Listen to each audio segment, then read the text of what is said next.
Welcome back, Attack. I'm Skyline Shore, and I just wanted to give you a quick update on how Nosgoth is doing. So Nosgoth is just now starting to open up its ranking. So there's going to be ranked games soon to be played in Nosgoth. Now, what we're going to talk about today is Nosgoth ready for ranked? What else has changed and been updated in Nosgoth as well? Okay, so first off, I want to say that the Nosgoth, the engine itself, is still a little bit hiccupy. Okay, so I just upgraded my machine. Every single game I have played has ran flawlessly. Pretty much, unless there's just an outright glitch. Now, Nosgoth is still some hiccups, especially loading in and stuff like that. So a lot of the motion blur is just a bit ridiculous. I don't know, there's just some things about the game that just quite aren't up to par, which is pretty freaking important, you know, in a competitive game. I mean, like Dirty Bomb right now, that's another competitive game that for the most part runs pretty good, but sometimes has hitching, and that hitching is just vital. Okay, it's gonna kill the game. I still feel the same about Nosgoth. For competitive games, you know, CSGO mainly is the big one, right? People like CSGO because it runs on any machine pretty much over 60 FPS. Most people think that you should run CSGO at like 300 FPS. I mean, so Nosgoth, I need it to run a little bit better because even though it isn't like a normal arena shooter, it's still a very skill shot heavy, skill-based shooter. I know with vampires, maybe not so much, but definitely, at least for the humans, being able to aim, you know, we need all of the frames we can get, so there's some slight hitching there. Tell me your experience in the comments below, though. Maybe it's just my particular BIOS or something in my graphics card, whatever. My drivers. But I think Nosgoth is it's getting there. It's definitely getting there. Anyways, so the ranked is in beta, so that's a new thing that's been added. We also have, I think, all the classes that we're going to get. We might get one or two more. Who knows? It probably depends on where the game is going to go. But we have a pretty full freaking roster. We have basically all of the archetypes that you would want. We have even like a ranged vampire now, which can actually summon units. So we have the summoner. It's really awesome. We have a rogue. We have deceiver, which is a spy-ish kind of class, and with the humans we even now have a tank class. We have the vanguard, which is kind of like bolsters defenses and kind of gives auras and defenses and is really supporty. So yeah, we've got all the archetypes that we need. There's a lot of strategic and tactical differences there between the classes, and you can switch them on and off in the matches, so it's pretty fun. I think matches could be fun with that. Now the loadouts and the different equipment within these different classes and characters, it's gotten a little bit complicated. Like, it's cool that they're adding stuff, but the way they're adding things is actually kind of a little bit shady to me. Okay, so their monetization scheme now is looking more kind of like a freemium game to me.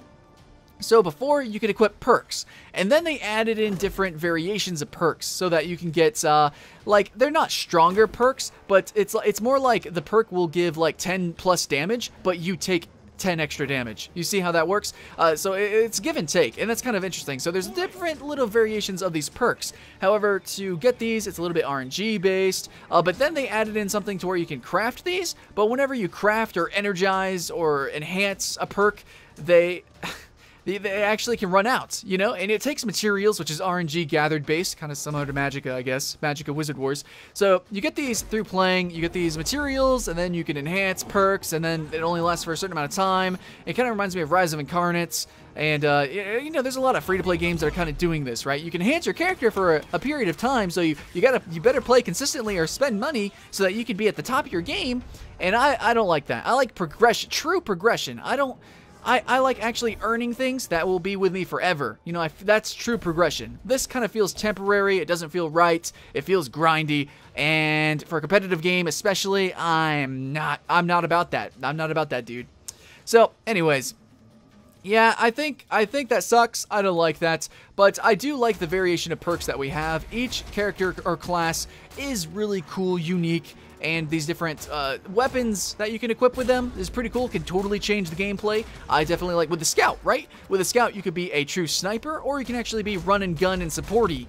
There's a couple of different game modes. You can actually have cloaks with the different abilities, and with the Summoner or the Deceiver. Actually, the Deceiver is a bigger one. So the Deceiver, you can be all sneaky, or you can actually go tank. Like, seriously, you could be a tank Deceiver. So you go from being like the squishiest class in the game to being a tank. And that's just really cool. You're actually a dodge tank. So some of these abilities and the way you can customize these classes is really creative, really freaking awesome. I like that, okay? But this whole enhancement monetization scheme thing that you got going on, I'm not a fan of that. That's all I'm saying, okay? That's it. Just tell me what you guys think in the comments below.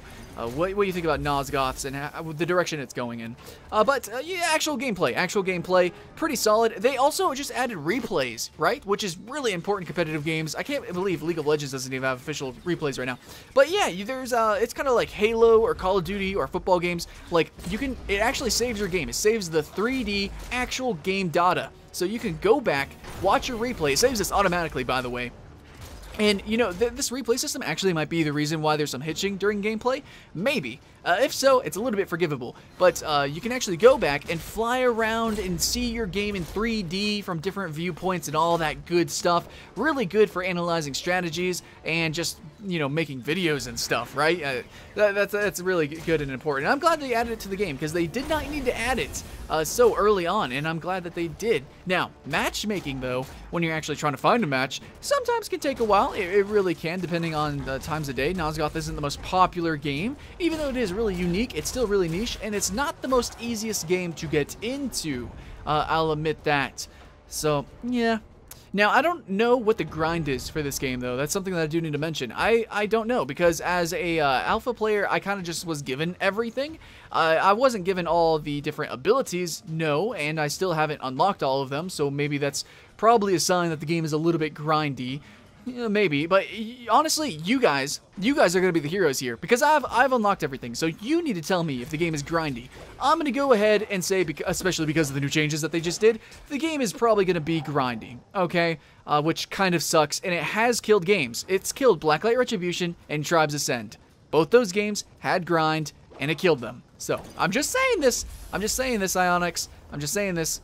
It might kill your game.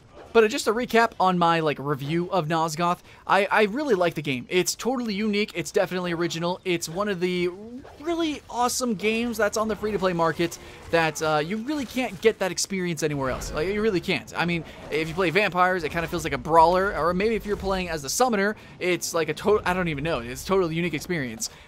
It kind of almost feels like a MOBA, maybe. And when you're playing the humans, sometimes you're just running for your life, you know, you're just trying not to die as much as possible, try to get some kills every once in a while, just trying to stay alive. And sometimes as the humans, depending on your strategies, you might actually be actively hunting down the vampires. So there's some really cool, interesting experiences that you're going to have with these different matches. And every match can be different, depending on your team composition, depending on your individual loadouts, and depending on the mechanics, the 1v1 fight between somebody. You know, a Reaver versus a Scout. The Reaver should win, but if the Scout gets a fully charged warbow and knocks him down, it might just be GG for the vampire. I don't know. There's a lot of really interesting mechanics to the game. It makes it worthwhile to try, absolutely. But I am going to actually step back, okay? Even though they are adding in ranked, okay? I applaud you for adding in ranked. It's still in beta though, and it's only during certain times, but they are adding in ranked. They do have replays, but I really don't like the monetization that's happening right now. I feel like that's very anti-competition. And in my first impressions, I was really excited. I was really enthusiastic, I guess you could say, about the game being an esport. And now I'm going to go back and say that maybe not. Yeah, I think the whole ranked and leaderboards thing is probably going to be the most of its competition. There might be like one competition a year, maybe, and it's probably going to be small. Probably won't even have money awarded to the players. You know, so I don't think it's going to be the next big competitive free-to-play game. You know, like Tribes Ascend tried to do that, Blacklight Retribution tried to do that. I think like games like Overwatch really has it going for it. Nosgoth totally could have done it. It could have done it. I'm not sure if they're just not advertising or something. It just doesn't have the player base, and now the monetization scheme seems like they're just trying to cash in on the whales that are playing the game, the small population that is playing the game consistently. It seems like they're just trying to cash in on that, and that's like my hunch, right? Like, I can't really say for certain, and that's just kind of what this little free review update is. It's just kind of like my hunch, my ideas, my concepts. And I think the game is probably not going to be competitive like I want it to be. It's still a fun game, so go try it. It's free to play. Go download it. But if you don't get into a game, that happens. It's just not too terribly populated. So thanks for watching, guys. I'm Skyline Shore with Attack Gaming.